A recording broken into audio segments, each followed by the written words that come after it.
The morning light in Geneva had a particular quality that October, filtering through workshop windows with the hesitant warmth of autumn's last breath.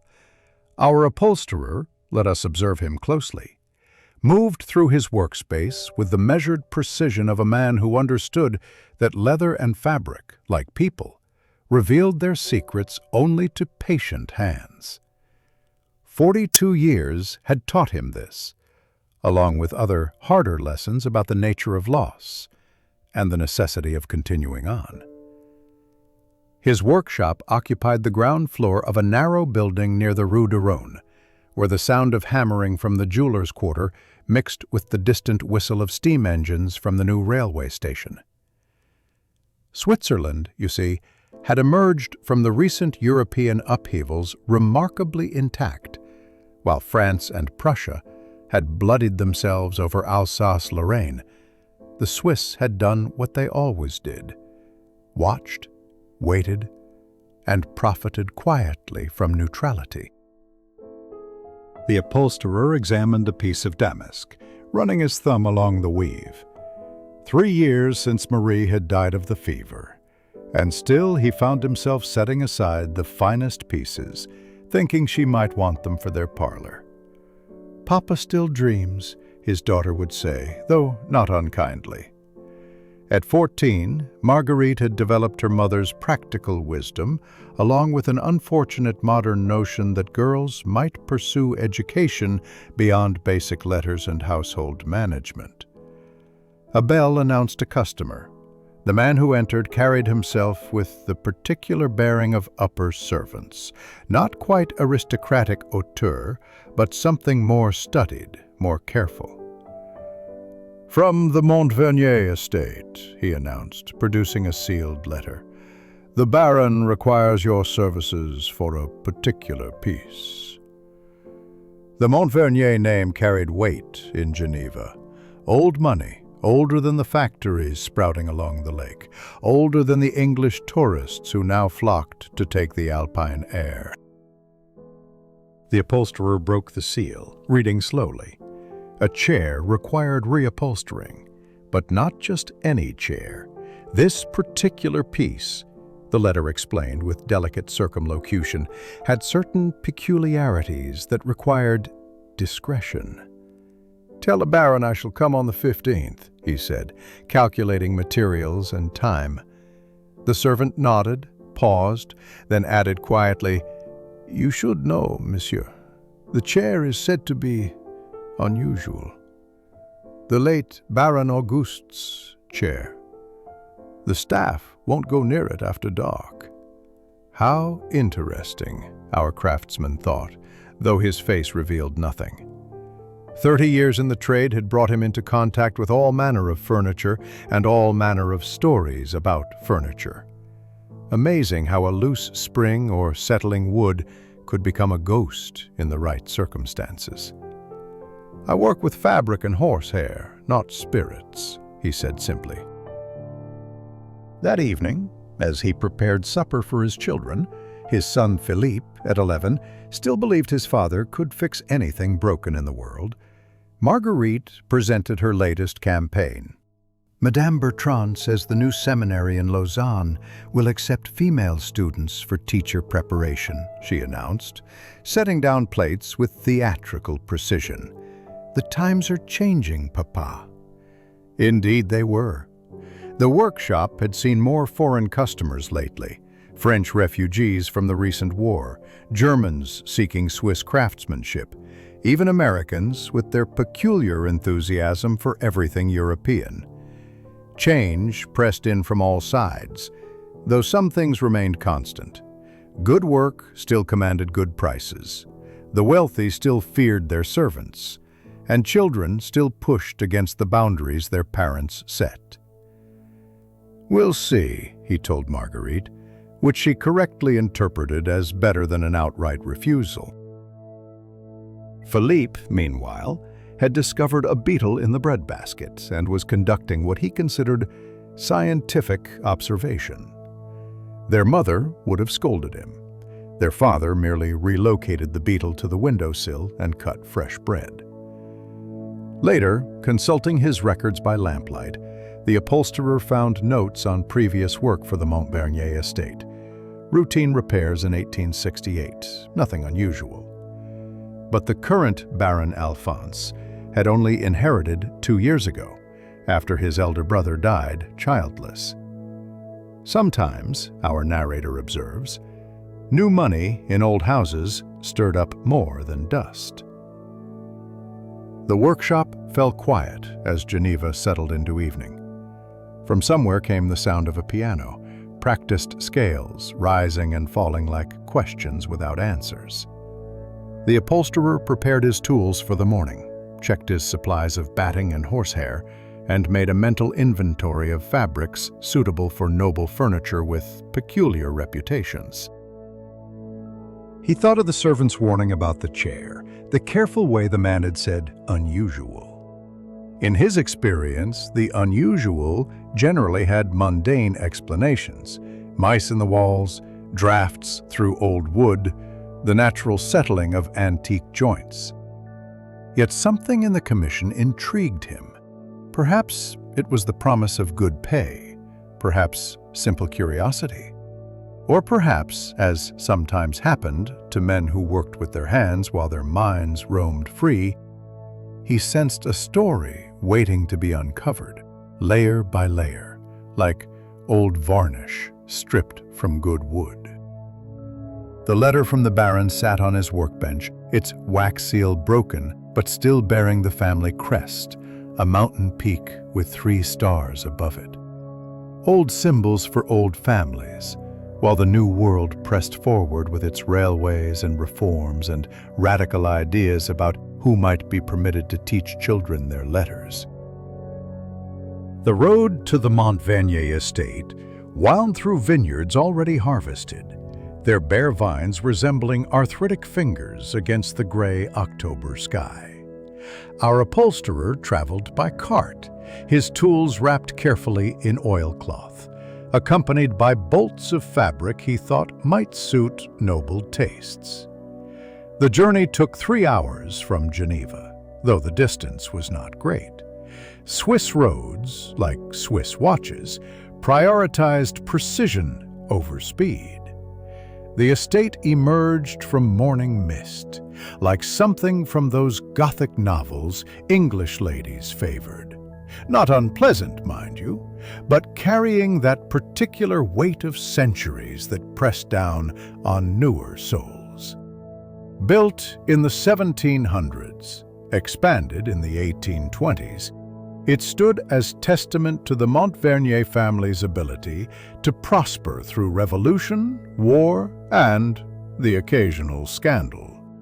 Baron Alphonse de Montvernier greeted him personally, unusual for nobility, but then the Baron struck our craftsman as a man uncomfortable in his inherited skin. 58 years old, with the nervous energy of someone who'd spent most of his life as a younger son in Paris before unexpected inheritance dragged him home. "You must understand," the Baron said, leading the way through marble halls. "I'm not superstitious, but the servants."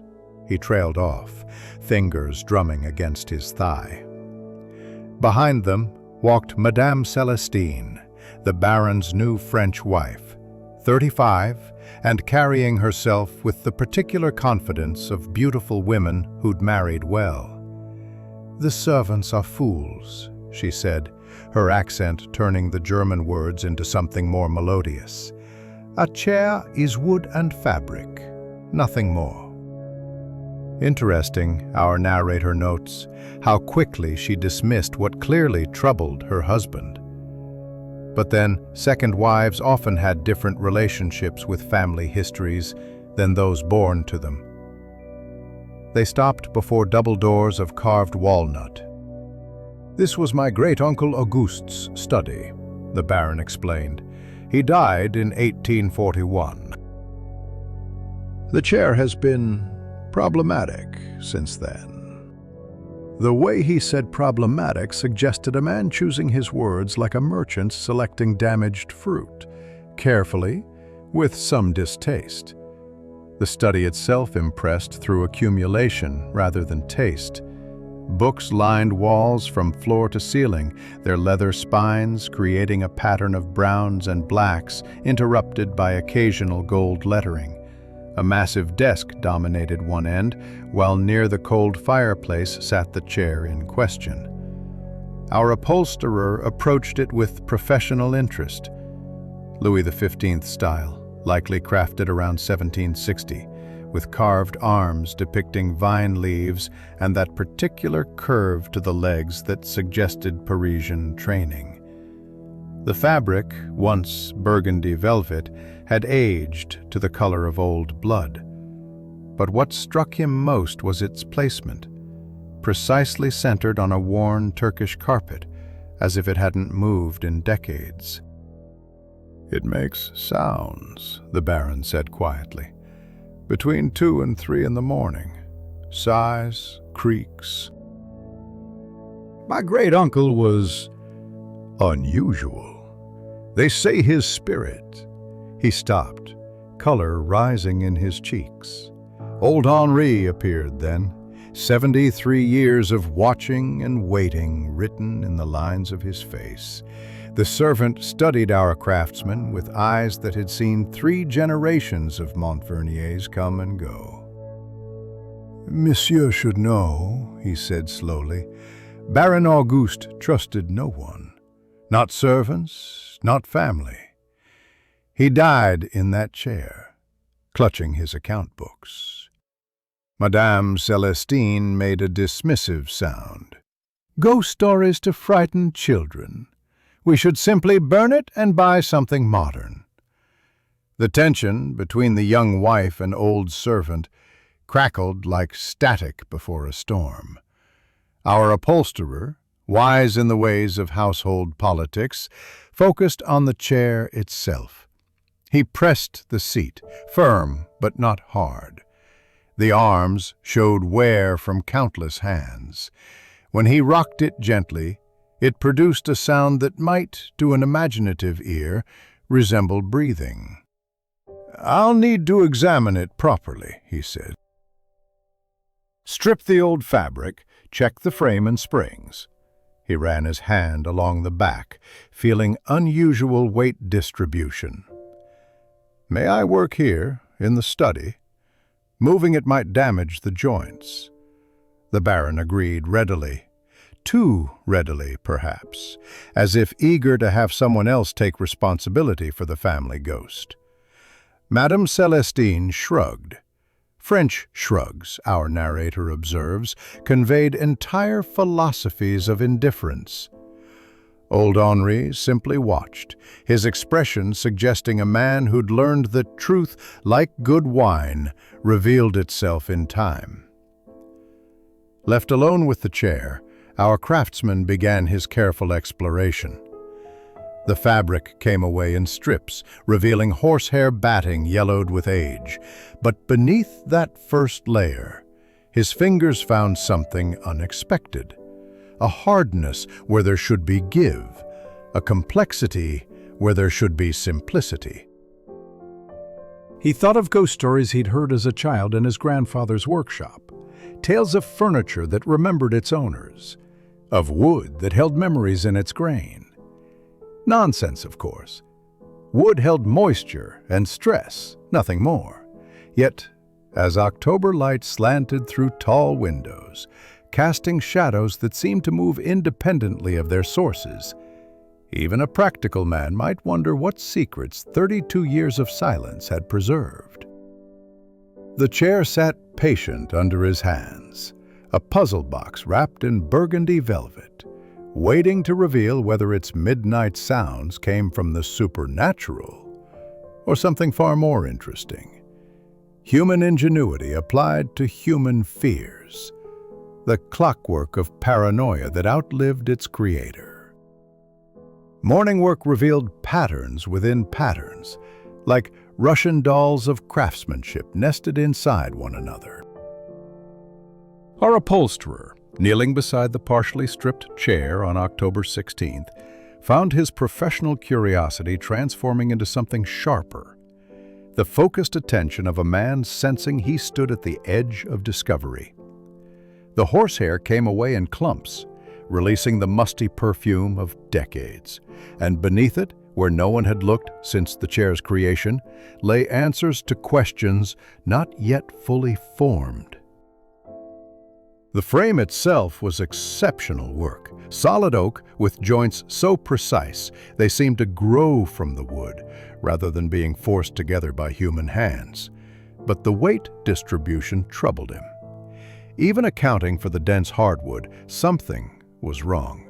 The left side carried perhaps 10 pounds more than the right, a difference that would escape casual notice, but not the hands of someone who'd lifted 1,000 chairs in 30 years of work. He probed deeper, peeling back layers with the patience of an archaeologist. Then his fingers struck metal where no metal should be. Not a nail or bracket, something more complex, carefully integrated into the frame itself. Bronze gears caught the morning light, their surfaces green with verdigris, but still showing the precision of Swiss manufacture. "Extraordinary," he whispered, forgetting his usual caution about speaking aloud in empty rooms. The mechanism had been built into the chair's very bones, hidden beneath batting and fabric, like a heart beneath skin. A knock interrupted his exploration. Old Henri entered carrying a tray of bread and cheese, moving with the careful dignity of servants who'd outlasted their masters. "Madame insists you eat," he said, though his tone suggested Madame Celestine rarely concerned herself with workers' meals. This was Henri's initiative, disguised as following orders. "Have you seen inside this chair before?" our craftsman asked, accepting the food gratefully. Henri's paws stretched like afternoon shadows. "Baron Auguste had it modified in 1836. I was just a boy then, but I remember the craftsmen. They came at night, worked in secret. My father served then. He said the Baron paid them triple wages for silence." 1836. Our narrator notes this date with interest. A year of upheaval across Europe, when the wealthy had good reason to fear revolution might spread like plague from France.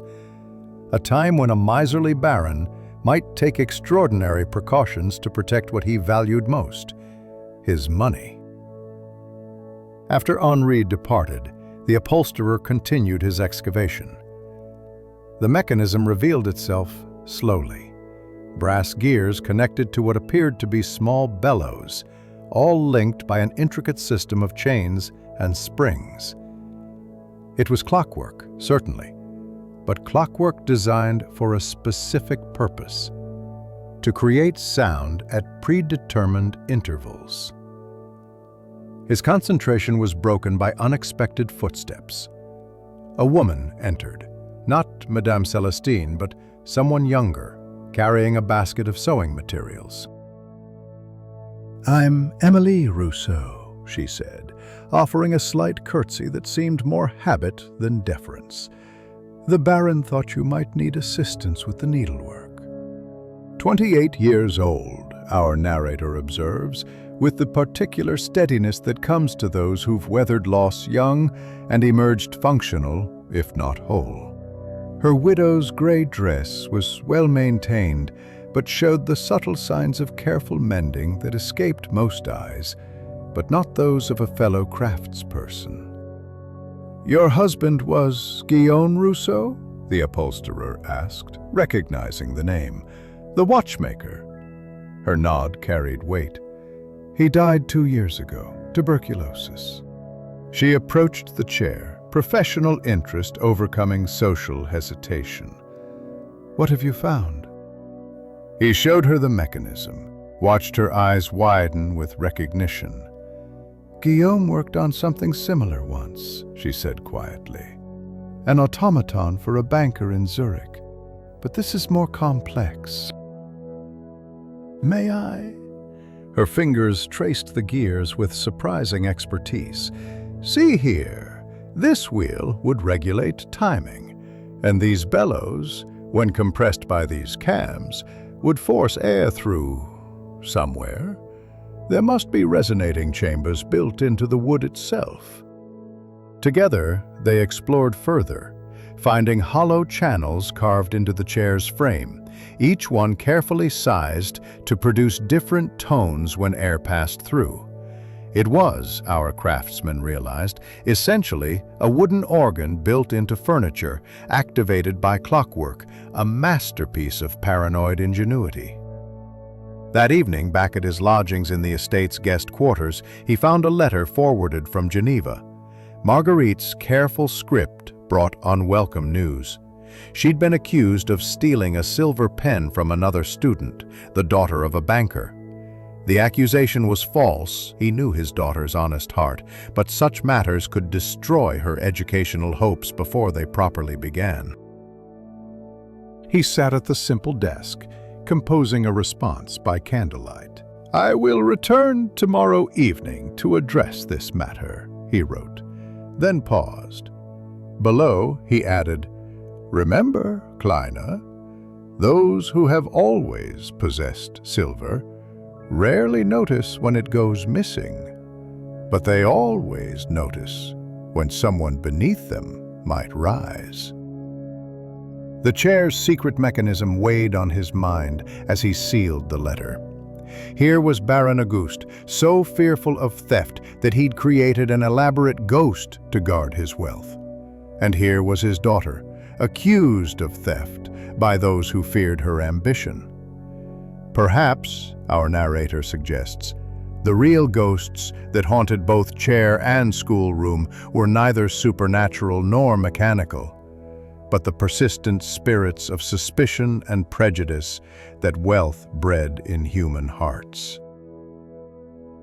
The 17th of October brought rain that turned the estate's windows into sheets of running silver, and our upholsterer worked by lamplight despite the morning hour. Emily Rousseau had returned early, bringing with her a leather roll of watchmaker's tools. Her late husband's, she explained, with that particular quietness that suggested objects holding more than memory. Together, they dismantled the mechanism with the reverence of priests handling relics. Each gear, lifted free, revealed new complexities beneath, layers of mechanical imagination that spoke of months, perhaps years of planning. The brass components bore tiny markings, not mere maker's marks, but calibration notes, measurements in a spidery hand that suggested obsession with precision. "Look here," Emily said, pointing with a thin probe. "This escapement wheel. It's designed to release energy over exactly 72 hours. Once wound, it would run for 3 days before needing attention." Our craftsman studied the mechanism's heart. A mainspring coiled like a steel serpent, connected through a train of gears to 6 separate bellows. Each bellows, when compressed by its designated cam, would force air through the wooden channels they'd discovered. The result would be a symphony of sighs, creaks, and groans, the mechanical breath of a ghost that never lived.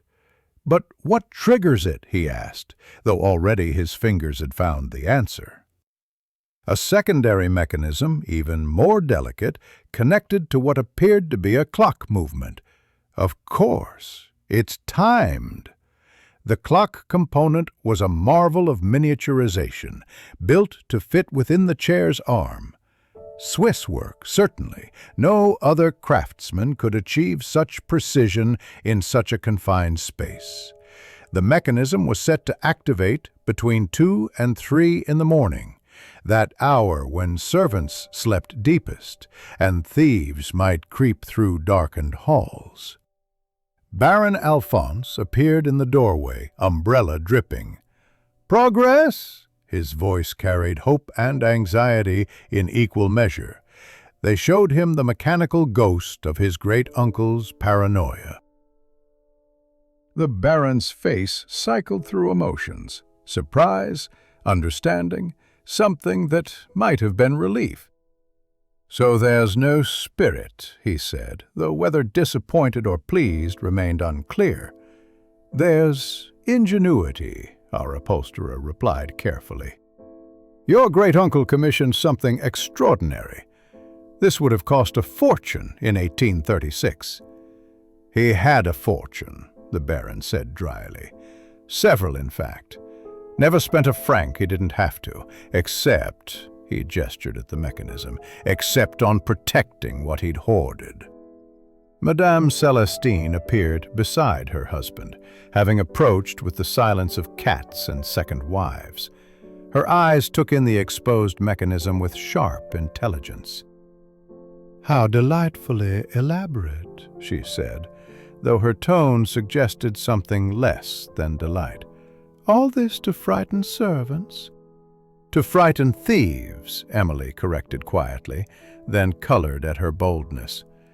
But Madame Celestine merely smiled, an expression that didn't reach her eyes.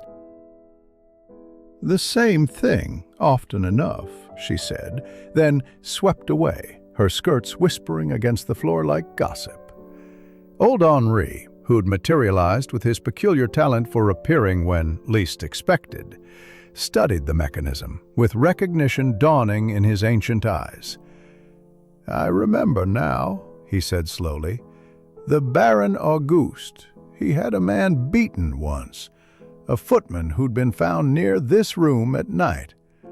The man swore he'd only been investigating strange sounds, but the Baron," he shook his head, "the chair was defending itself, and the Baron let it." Our narrator pauses here to observe the cruelty of it. A servant punished for investigating sounds deliberately created to be investigated. But then perhaps that was the deeper purpose. Not just to frighten, but to create a legend. A story that would protect the chair and its secrets long after its creator's death. The upholsterer made careful notes, documenting each component's position before removal. His professional habits served a deeper purpose now. This mechanism deserved preservation, if only as evidence of human ingenuity applied to human weakness. Emily assisted with steady hands, occasionally murmuring observations about the workmanship that revealed her husband had shared his trade's secrets with her. Unusual for the time, but speaking to a marriage of minds as well as hearts. "There's writing here," she said suddenly, pointing to the inside of a brass plate. Etched in French were the words, "Trust breeds betrayal. Fear breeds respect." Baron Auguste's motto, perhaps, or his epitaph. Our craftsman wondered what had happened to the man to make him believe such things. The 1830s had been turbulent, yes, but this mechanism spoke of personal betrayal, not just political upheaval. As rain continued its percussion against windows, they found more evidence of the mechanism's creator. A maker's mark, J. Bertrand and Fils, Horlogers, Genève, and a date stamp, April 1836. The upholsterer knew the name. The workshop had closed in 1850 after the son died without heirs. But records might still exist, testimonies to this mechanical ghost's birth. "We should wind it," Emily suggested suddenly. "See it function as intended." The Baron paled. "Is that wise?" But our craftsman was already reaching for the winding key, still attached by a thin chain to the mechanism's housing. Some things, he believed, needed to be seen to be understood. The key turned with surprising smoothness, decades of stillness yielding to Swiss precision. Somewhere deep in the chair's wooden heart, springs tightened, potential energy coiling like a held breath. 3 days of October rain had transformed the estate grounds into a watercolor painting, all running grays and greens, when our upholsterer made his journey to Geneva's archives. The mechanism, now fully exposed and documented, had raised questions that only historical records might answer. Emily accompanied him. "Propriety be damned," she'd said with surprising firmness. Her expertise had earned her involvement. The Geneva Municipal Archives occupied a building that seemed to exhale the dust of centuries. The keeper, a man so pale he might have been pressed between the pages of his beloved ledgers, recognized the Bertrand name immediately. "Exceptional craftsman," he said, leading them through narrow aisles. "The father trained in Paris. The son surpassed him. Tragedy when the workshop closed." The records, when located, proved illuminating. In April 1836, J. Bertrand and Fils had indeed received a commission from Baron Auguste de Montvernier, documented with Swiss thoroughness in their order book. The entry read, "Specialized clockwork mechanism for furniture piece. Specifications provided by client. Premium charged for discretion." The sum listed made Emily gasp softly. 3,000 francs, a master craftsman's yearly wages. But more interesting than the cost was a note in the margin written in different ink. Client insisted on demonstration of similar mechanism. Constructed sample device per his requirements. Most unusual. "Is there more?" our upholsterer asked. The archivist consulted additional volumes, cross-referencing with the dedication of someone who lived for such puzzles. Here, correspondence from the younger Bertrand to his supplier. He ordered specific components: 6 compression bellows, brass, highest quality; 12 meters of watch chain, finest grade; spring steel sufficient for 72-hour duration.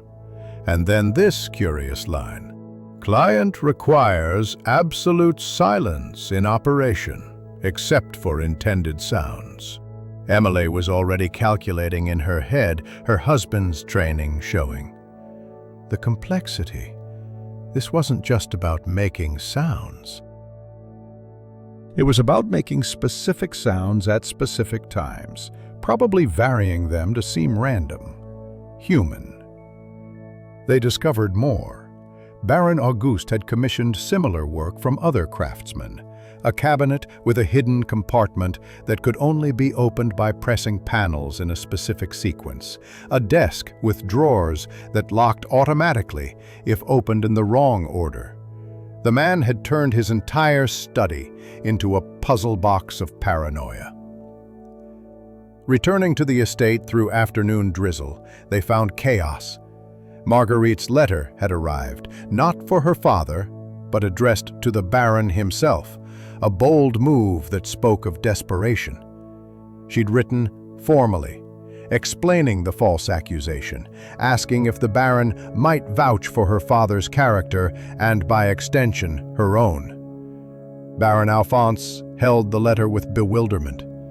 "Your daughter writes like someone twice her age," he said to our craftsman. "She's had to grow up quickly," came the reply, steady despite the concern beneath. Her mother's death. "I'll write to the school," the Baron interrupted. Decision made. "The Montvernier name still carries weight, but you should go to her." Our narrator observes here the small kindnesses that sometimes bloom in unlikely soil. The Baron, nervous and uncertain in his inherited power, found in this simple act of intervention something he could control, some good he could do. That evening, before departing for Geneva, the upholsterer made one more discovery. Working with Emily to reassemble parts of the mechanism for preservation, they found a small compartment within the mechanism itself, a box within the box. Inside lay a single piece of paper, yellowed and brittle. The writing was cramped, paranoid. "They watch. They all watch. The servants, the family, even the walls have eyes. But the chair knows. The chair guards. What they seek lies beneath, but the chair will speak if they come in darkness. Beneath, Emily repeated. He mentions something beneath. They examined the floor under the chair with new attention. The Turkish carpet, when lifted, revealed oak planking that seemed solid enough. But our craftsman's sensitive fingers found something, a board that gave slightly under pressure, its grain running counter to its neighbors. "Should we?" Emily asked. "Tomorrow," he decided, "with the Baron present. We're craftspeople, not treasure hunters." That night in the guest quarters, he wrote to Marguerite, "The Baron will speak for you. Stand tall, but not proud. Those who accuse you fear what you might become, not what you've done. Your mother would say, 'Let your work speak louder than your words.' I'll return tomorrow evening." He thought of Baron Auguste, dead 32 years, still guarding his secrets through mechanical ingenuity. He thought of his daughter, fighting for her future against those who would deny it. Different battles, perhaps, but both about protection, one through isolation and fear, the other through courage and connection. The mechanism lay partially assembled on the workbench, its brass gears catching lamplight like golden eyes. Tomorrow they would wind it fully, let it demonstrate its full repertoire of manufactured haunting. Tomorrow they would investigate what lay beneath the floorboards. But tonight our upholsterer worried more about a 14-year-old girl's reputation than a dead baron's gold, which perhaps said something about the different kinds of wealth men might choose to guard. The 21st of October dawned crisp and clear, the first morning without rain in a week, and our upholsterer returned from Geneva with news that lifted weight from his shoulders. The Baron's letter had worked its intended magic. Marguerite's accuser had withdrawn the charge, claiming a misunderstanding. The banker's daughter had found her pen in another bag, apparently. Amazing how aristocratic influence could clarify such misunderstandings. But now, standing in Baron Auguste's study with morning light streaming through tall windows, a different mystery demanded attention. The reassembled mechanism sat on the workbench like a brass spider, ready to demonstrate its full capabilities. Baron Alphonse had gathered his household to witness the event. Madame Celestine, with her skeptical smile, old Henri, with his knowing eyes, even Dr. Théodore Favre, summoned from Geneva out of curiosity. "Gentlemen, ladies," our craftsman began, feeling oddly like a magician about to perform. "What Baron Auguste created wasn't simply meant to frighten. It was designed to protect something specific." He wound the mechanism fully, the key turning 37 times before resistance stopped him. The clockwork began its patient ticking, too quiet for human ears unless one pressed close. "In approximately 10 minutes, he explained, the timer will engage the primary mechanism. The sounds will continue for perhaps 5 minutes, then cease until the next appointed hour." While they waited, Emily, who'd earned her place through expertise despite Madame Celestine's raised eyebrows, explained the patterns they'd discovered. "The sounds vary. 3 different sequences rotating to seem random.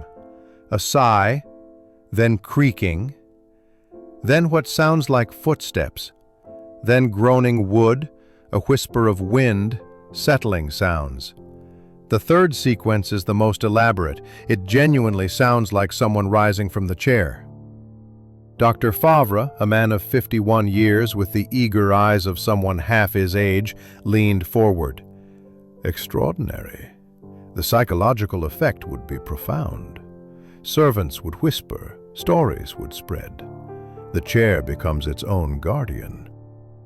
But guardian of what? Madame Celestine asked, impatience coloring her words. The mechanism answered her. With a soft click, the primary gears engaged. The room filled with sounds that raised primitive awareness, even though all present knew their source. A deep sigh, utterly human in its weariness. Then creaking, the protest of old joints moving. The precision was uncanny.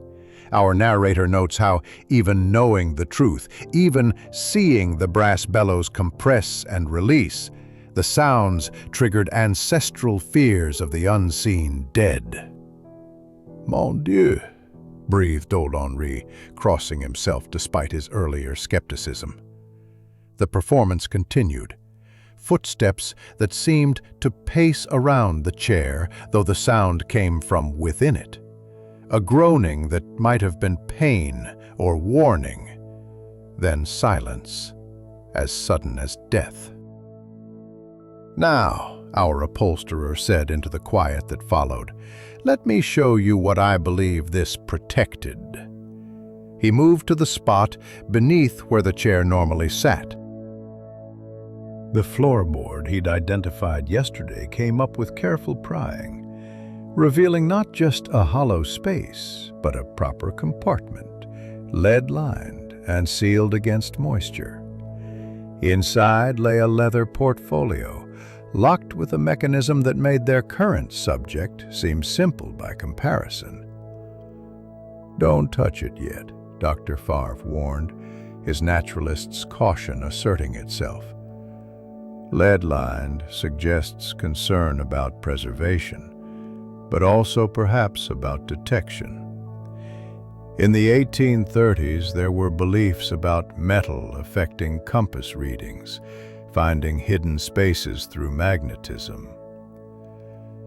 Baron Alphonse stared at his inheritance with something approaching dread. What could he have hidden that required such elaborate protection? Old Henri spoke up, his voice carrying the weight of decades. Baron Auguste trusted no one after 1834. His own brother tried to have him declared incompetent, wanted control of the fortune. The case went to court in Geneva. Baron Auguste won, but barely. After that, he gestured at the mechanism, after that, he trusted only machines. The portfolio's lock proved less challenging than expected. Perhaps Baron Auguste had assumed anyone reaching it had already defeated his greater defenses. Inside lay documents that made the Baron sink into the nearest chair. Bank certificates from institutions across Switzerland, France, even England, investment papers in railway companies, mining concerns, shipping ventures. The fortune was far greater than anyone had imagined. These bearer bonds alone, Madame Celestine said, her earlier skepticism replaced by sharp interest. They're worth a fortune, and they're not part of the official estate. Our craftsmen watched the interplay of greed and surprise on various faces. Here was wealth enough to transform lives, hidden for 32 years beneath a chair that groaned with mechanical grief. But more interesting than the bonds were personal papers beneath them. Letters that revealed the human cost of such paranoid protection. One letter, dated December 1835, was from a woman. Auguste, our son needs his father, not a ghost who counts coins. Your brother was wrong to challenge you, but you're proving him right by choosing gold over blood. The boy barely knows you. Baron Alphonse read this aloud, his voice thickening. I never knew he had a son. The family records show no marriage. no children. But our upholsterer, studying dates and implications, understood something the others might not. Sometimes the greatest treasures weren't gold, but connections. And sometimes the most elaborate protections guarded not wealth, but shame. Baron Auguste had hidden more than money beneath his mechanical ghost. He'd hidden evidence of a life that didn't fit his miserly reputation. The morning of October 22nd brought complications that rippled through the estate like stones dropped in still water. Our upholsterer, having spent the night examining the discovered documents with the meticulous attention his craft had taught him, understood that Baron Auguste's paranoia had roots deeper than mere miserliness. The papers revealed a shadow life, a common-law wife in Lausanne, a son born outside marriage, monthly payments that stopped abruptly in 1836, the same year the chair was modified. Baron Alphonse sat in his study, not in the infamous chair which remained partially disassembled, staring at evidence of his great-uncle's hidden humanity. "He chose the fortune over the family," he said quietly. "Or perhaps he thought protecting one required sacrificing the other." Dr. Favre, who'd stayed overnight out of scientific fascination, offered a different perspective. "Consider the times," he suggested, adjusting his spectacles. 1836. Europe was boiling with revolution. The wealthy feared not just theft, but complete social upheaval. Perhaps Baron Auguste believed securing his fortune was the best way to protect his son's future inheritance. "Which the boy never received," Madame Celestine observed, her voice carrying an edge sharp enough to cut silk. She'd been examining the financial documents with an attention that suggested more than casual interest. "These bearer bonds, these certificates, legally, they're separate from the entailed estate. They belong to whoever holds them." The temperature in the room seemed to drop several degrees. Old Henri, polishing silver that didn't need polishing, observed with the careful blindness of a servant who'd survived by seeing nothing while noticing everything. Our craftsman felt the uncomfortable position of being witness to family drama that wasn't his to judge. Yet, the mechanism on his workbench seemed to mock them all. This elaborate construction designed to protect wealth from thieves, now revealing that the greatest thief might have been time itself, stealing years that could have been spent with family. A commotion from below interrupted the tension. Marguerite had arrived, brought by the Baron's own carriage, a gesture of support that hadn't gone unnoticed in Geneva. She entered the study with the careful dignity of someone walking on uneven ground, her 14 years carrying more weight than they should. "Papa?" she said, then noticed the assembled company and dropped a curtsy that would have pleased her late mother. "Your Excellency? Madame?"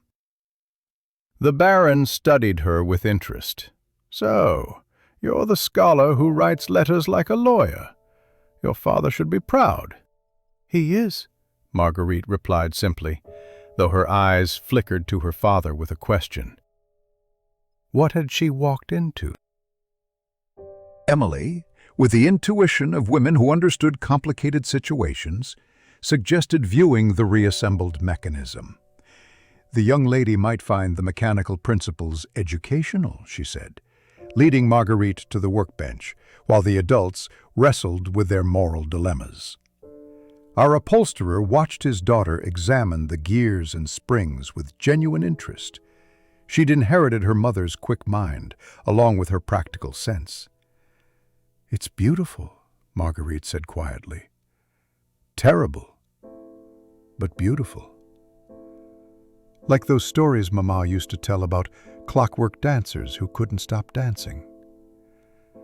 Strange, our narrator reflects, how children sometimes see clearest through adult complications. The mechanism was both beautiful and terrible, a masterpiece of engineering serving a master who died alone, guarding wealth he couldn't take with him.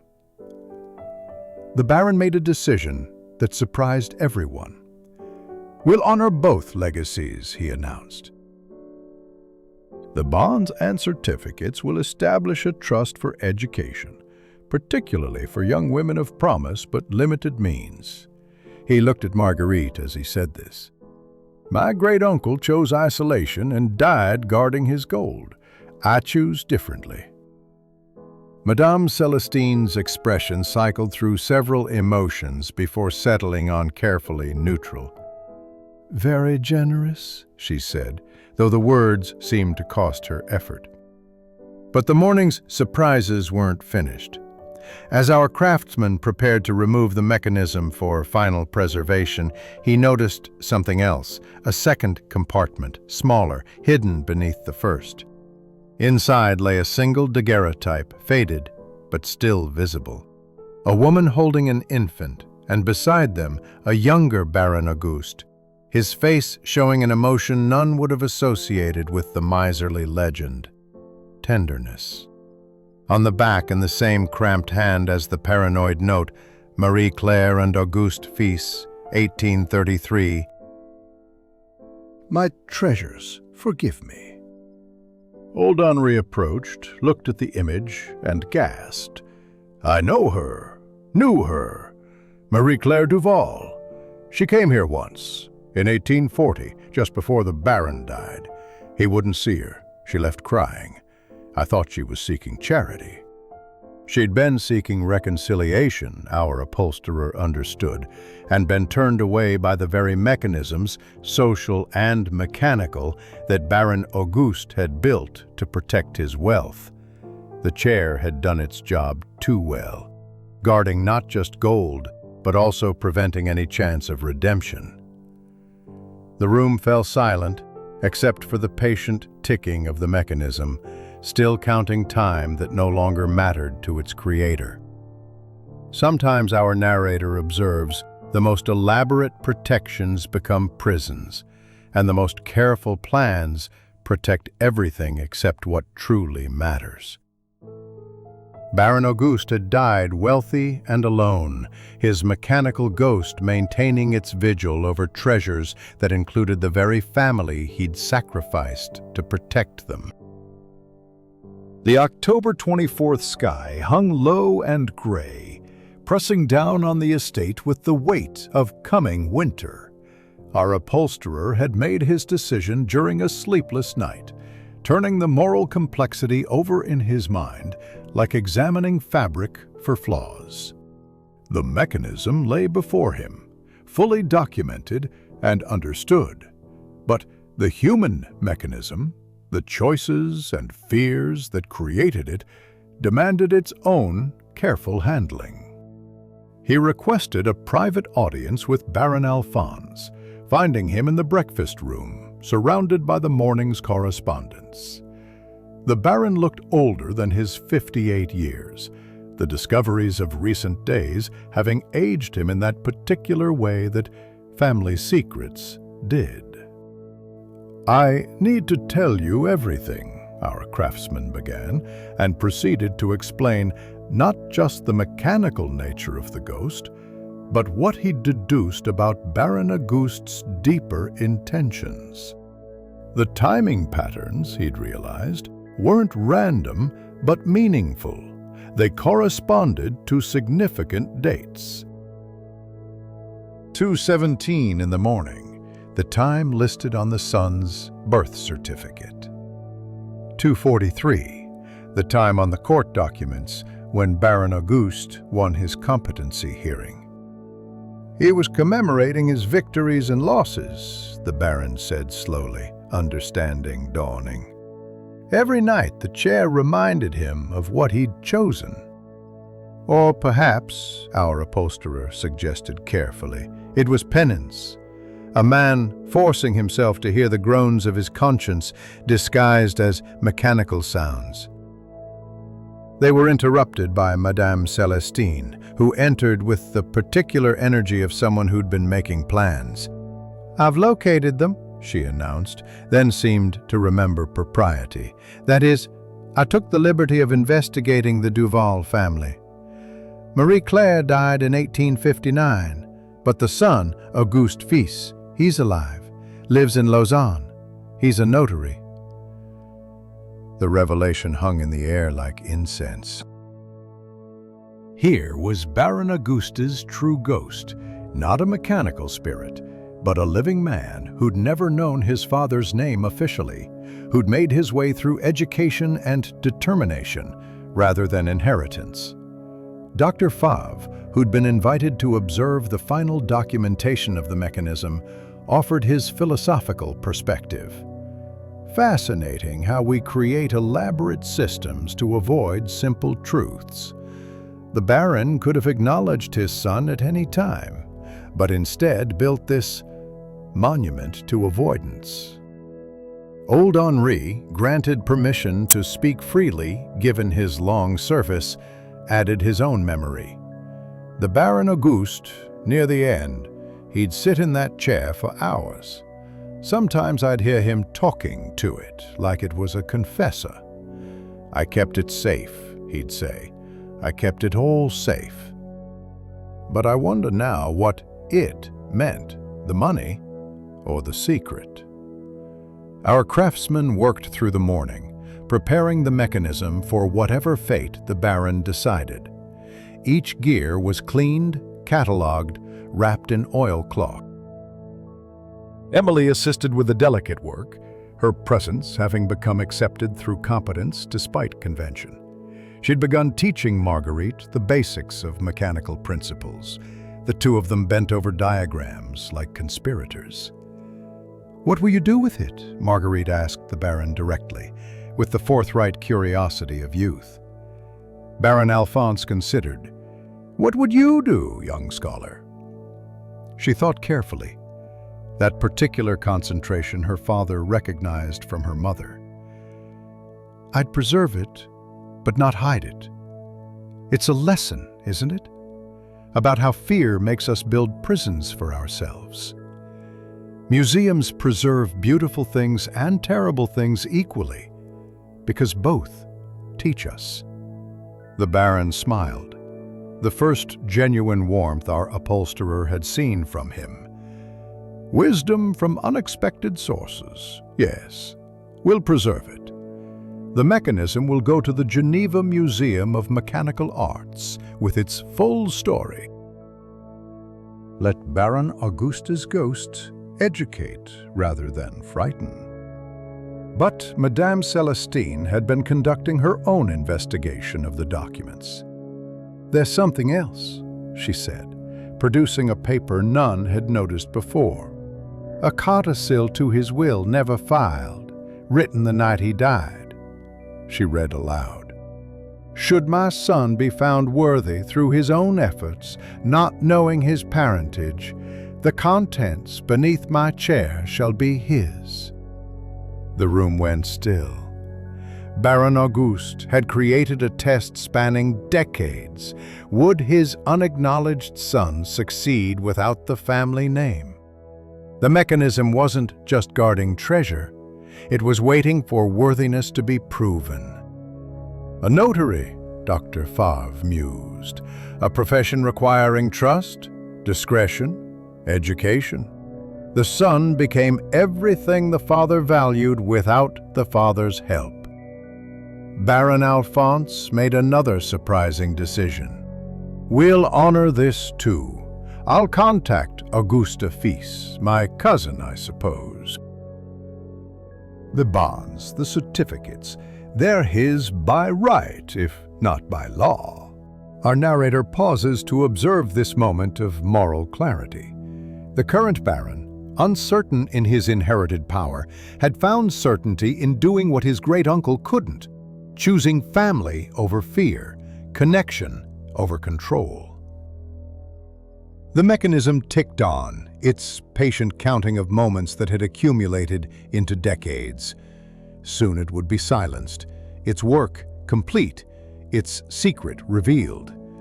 But first, our craftsman thought, it deserved one last performance, not at night, not in secret, but in daylight, with witnesses, the ghost of Baron Auguste finally speaking its truth without disguise. Between October 25th and November 1st, the estate transformed from a house of secrets into something more alive, as if confession had lifted a weight from its very stones. Our upholsterer found himself at the center of negotiations, both practical and philosophical, his role having evolved from craftsman to something between detective and mediator, a position he accepted with the same careful attention he'd once reserved for matching fabric patterns. Auguste Fils arrived on October 27th, a man of 40 bearing the unmistakable stamp of his parentage in his careful eyes and cautious manner. The notary from Lausanne stood in the study where his father had died, looking at the chair that had guarded his inheritance for longer than he'd been alive. "I knew my father's name only from my mother's diary," he said quietly. She never spoke it aloud. The meeting between the two Augustes, the acknowledged baron and the unacknowledged son, carried the weight of correcting history. They were cousins in blood, strangers in life, brought together by brass gears and hidden compartments. Our craftsmen watched as they negotiated not just wealth, but meaning, each trying to understand Baron Auguste through the elaborate puzzle he'd left behind. "He thought he was protecting you," Baron Alphonse suggested, gesturing at the documents that proved the son's inheritance. "The codicil proves he always intended." "He was protecting himself," Auguste Fils interrupted, then softened his tone. "Forgive me, but I've had 40 years to think about a father who wouldn't claim me. The mechanism, the secrecy. It was all about control, even from beyond death." Emily, who'd been documenting the mechanism's removal, offered an unexpected perspective. "My husband worked with Clockwork all his life. He used to say that every mechanism reflects its maker's heart. This one," she gestured at the disassembled ghost, "beats with fear and regret in equal measure." The financial negotiations proved simpler than the emotional ones. Auguste Fils, displaying the integrity that had made him a respected notary, proposed dividing the discovered wealth. Half to remain with the estate, half to establish the educational trust Baron Alphonse had suggested. "I've made my own way," he said. "I don't need my father's gold, but others could use the opportunities it might provide." Marguerite, who'd been permitted to observe these proceedings as part of her education, suddenly spoke up. "Monsieur Auguste, did your mother ever mention why your father changed? What happened in 1836? The notary's face shifted, memory surfacing. "She wrote that he came to see us one last time in March of that year. He said the world was becoming too dangerous, that enemies were everywhere. She thought he meant political upheaval, but later wondered if he meant something more personal. He gave her money and told her to forget his name for our own safety." Old Henri, freed from decades of careful silence, added the missing piece. "March 1836, that's when Monsieur Dubois first came to manage the estate's accounts. The old banker had died and his son took over. Within a month, Baron Auguste had commissioned the chair mechanism." Our upholsterer felt the final tumbler fall into place. The paranoid baron hadn't just feared abstract threats. He'd suspected his new banker of having designs on his fortune. The mechanical ghost was protection against a specific enemy who might have had access to the house through business dealings. They summoned Monsieur Dubois, now 45 and managing the bank his father had left him. When confronted with the dates and implications, his face went through several interesting transformations before settling on rueful admission. "My father was ambitious," he said carefully. "He spoke of opportunities in the Montvernier estate, of an old man without direct heirs. But I assure you, nothing improper was ever—" "Nothing provable," Baron Alphonse corrected. But Baron Auguste sensed the threat and responded in his own peculiar way. The mechanism's final demonstration took place on November 1st, All Saints' Day, which seemed appropriate for laying ghosts to rest. The assembled company, both Augustes, our craftsman and his daughter Emily, the Baron and his wife, old Henri, Dr. Favre, even the chastened banker, watched as the chair performed its complete repertoire one last time. The sounds filled the study, sighs of regret, groans of conscience, the footsteps of paths not taken. But now, knowing their source, they seemed less supernatural than deeply human.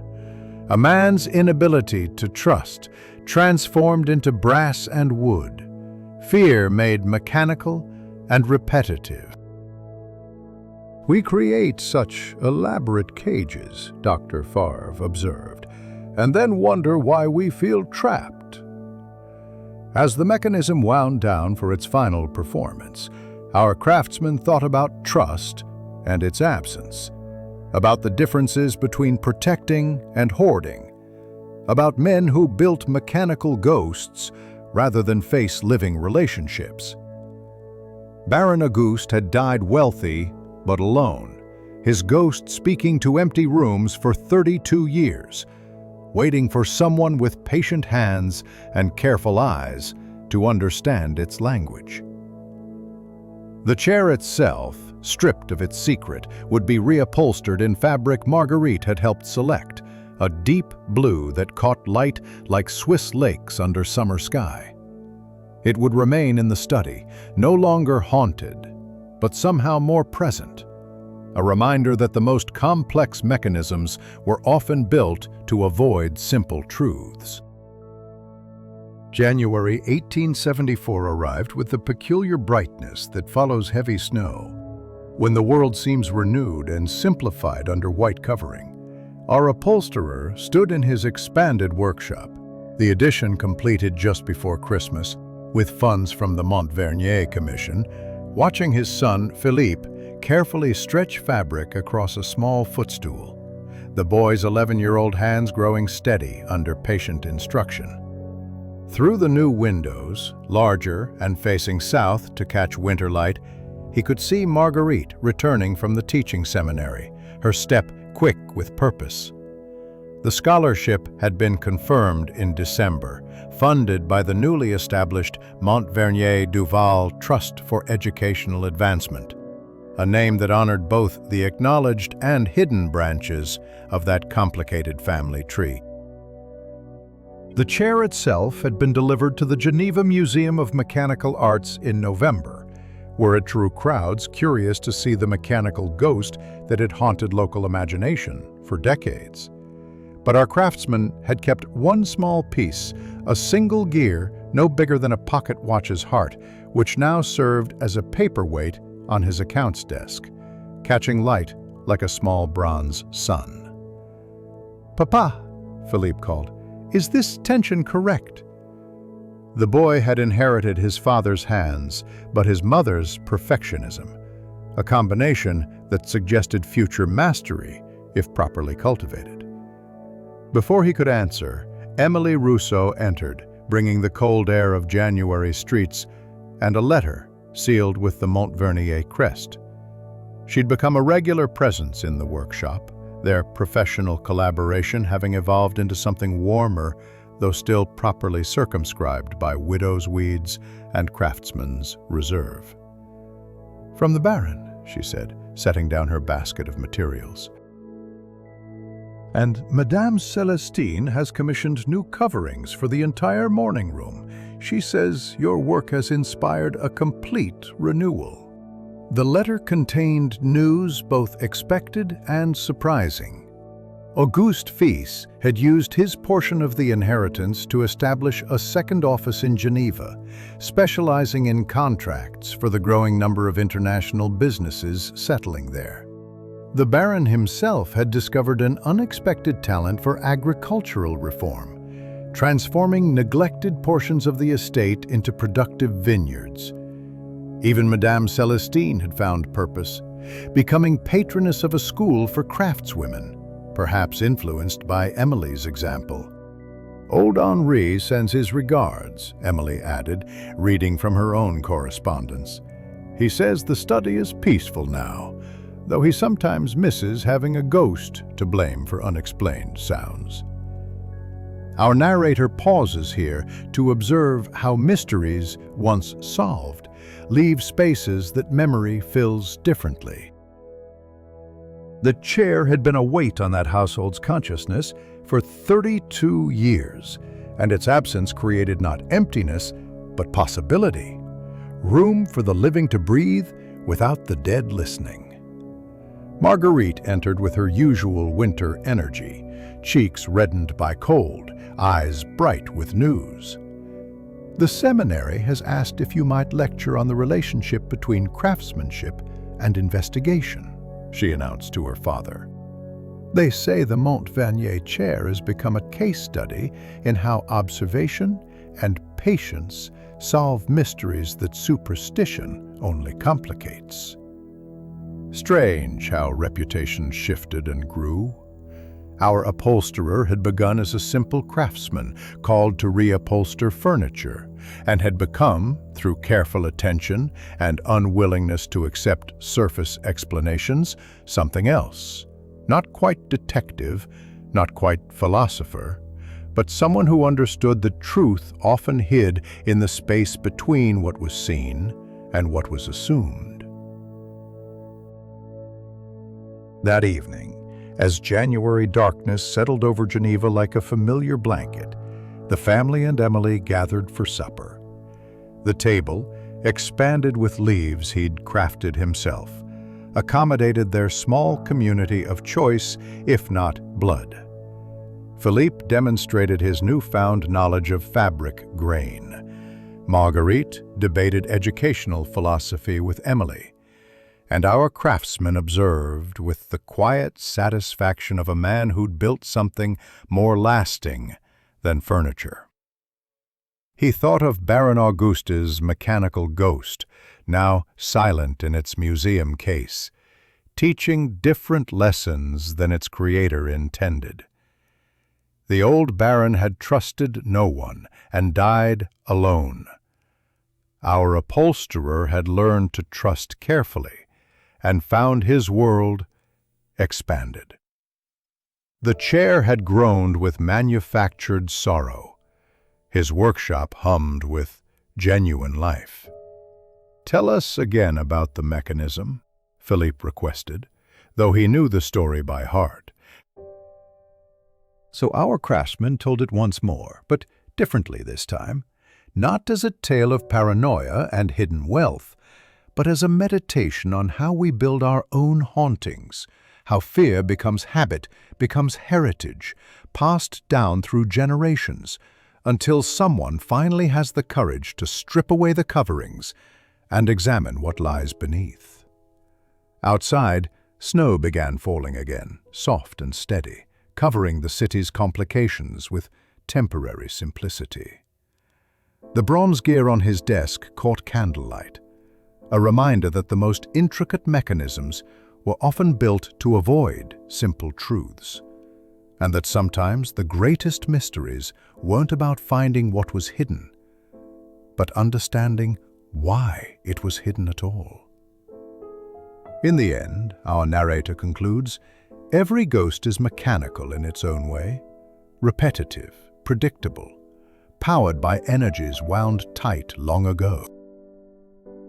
But unlike Baron Augusta's chair, we can choose when to let our mechanisms wind down, when to cease our hauntings and trust in the simpler mechanics of human connection.